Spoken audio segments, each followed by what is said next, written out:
Assalomu alaykum hammaga. Bugun sizlar bilan Webull platformasida qanday qilib haqiqiy akkaunt ochishni, ya'ni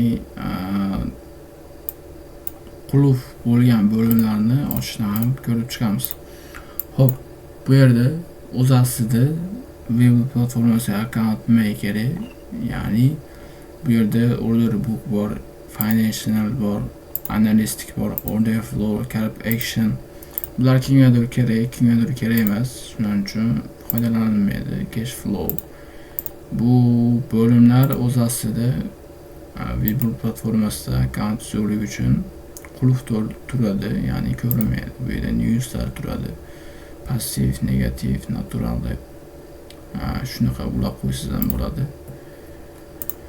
Hop, bu yerda demo shotni boshqarsangiz bo'ladi, ya'ni trading view ga o'xshagan. Ya'ni bu yerdan paper trading ulab bemalol demoda savdo qilsangiz bo'ladi. Real shot ochishda bunda maslahat bermayman. Ya'ni bu yerda misol uchun men o'zimning nomerimdan foydalanmaganman. Ya'ni o'zi bu platformasi O'zbekistonga do'stlik bermay qo'ygan. Ya'ni O'zbekistonga o'zbek telefon raqamlariga SMS kelmaydi. SMS jo'natsangiz ham. Buni yechimini o'ylab topdik va hozir sizlarga buni tushuntirib o'rgatib beraman. Xo'p, birinchi o'rinda nima qilamiz? Google Chrome ochamiz. Temp chiziqcha number .com. Shu nomerga kiramiz.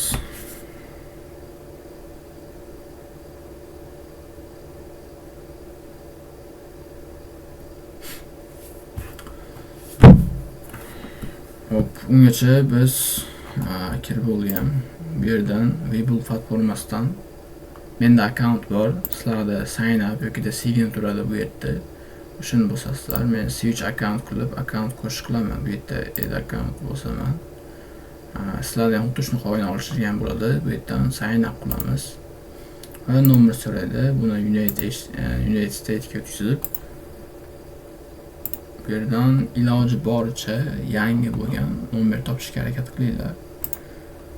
Home page ga o'tamiz. O'zi sizlar kirganinglarda home da turadi. Men bitta nomer istadim. Shunga nomer ichida ochildi platforma. Hop, bu yerdan United Kingdom ham bo'lar, States ham bo'lar, farqi yo'q buni.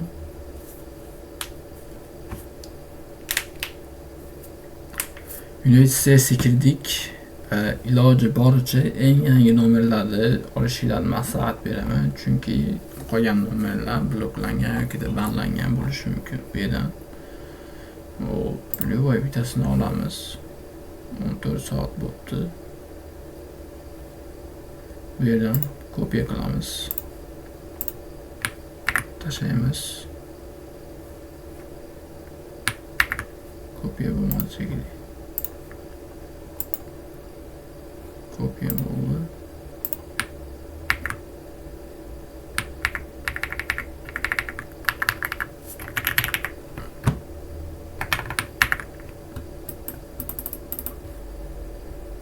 Ve bu bahsetmeyi yaptı.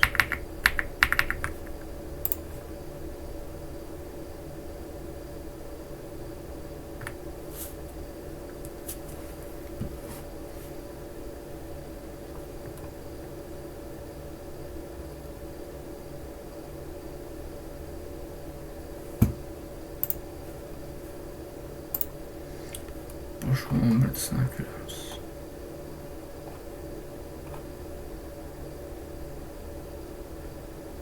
Buna sözüne görüyoruz. 61, 32, 226, 79, 76.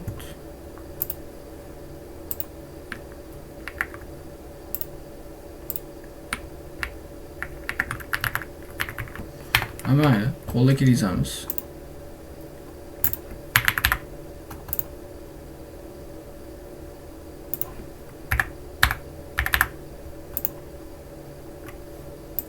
132. Send kod. Bunu bir iki joylashtirib qo'yamiz. Yo'q,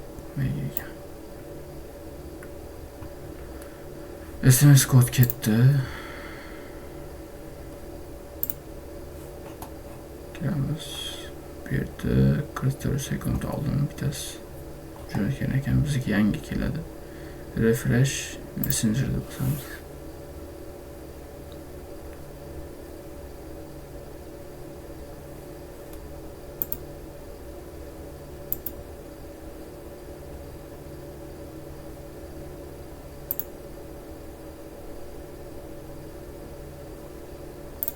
SMS kod geldi. Mana Vibo verification kod. Raqamni ustiga bossak kopiya bo'ladi. Olamiz. Pastga qilamiz. Next. Parol qo'yamiz. Parolda bitta katta harf, bitta belgi, raqamlar bo'lishi kerak.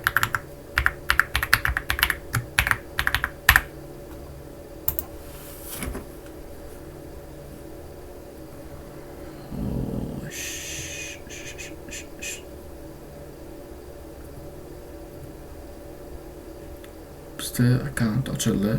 Yuha successful deb chiqdi. 3-akkaunt ochildi. Dona qilib ketamiz. Ko'rishingiz mumkin. Mabodo demoga ulamoqchi bo'lsanglar, mana bizda 3-akkauntimiz. Hozirda Paper Trading demoda ulangan. Xohlagan aksiyangizni, ya'ni bu yerda portfel yo'qligi uchun portfel qurilmagan. Boshqa akkauntimda portfel qurib chiqqanman. O'sha akkauntda ko'rsataman.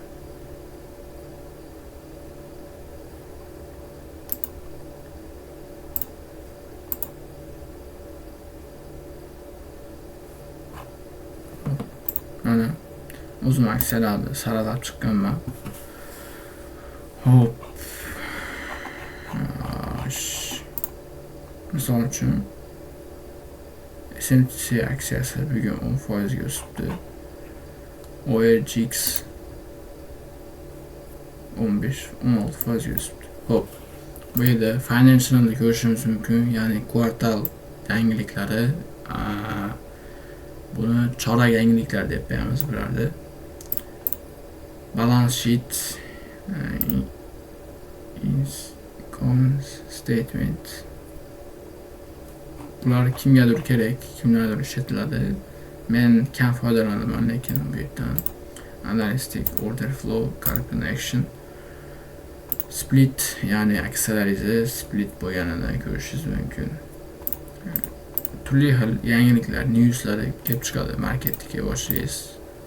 Ya'ni aksiyaga, misol uchun bu yerda aksiya qo'shsangiz, qanaqa AMD aksiyasini olsak, AMD qo'shildi.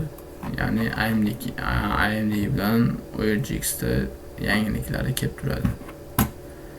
O'ta shunaqa bu yerdan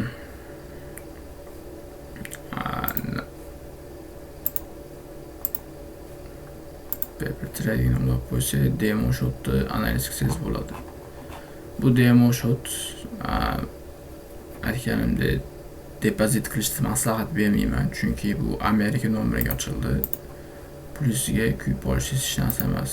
Qandaydir yo'llar bilan kirib bo'lsa akkauntingizga. Xullas shunaqa. Yana bu yerda SP500, Apple, Tesla, Nasdaq 100 QQQ. Shunaqa o'zingizlar saralab nastroyga qo'ysanglar bo'ladi. Bu yerda screening bo'limi, ya'ni aksiyalarni screening qilib topsanglar bo'ladi. Bu market, ya'ni indekslar charti. 5 ta indeks, bu sektorlar.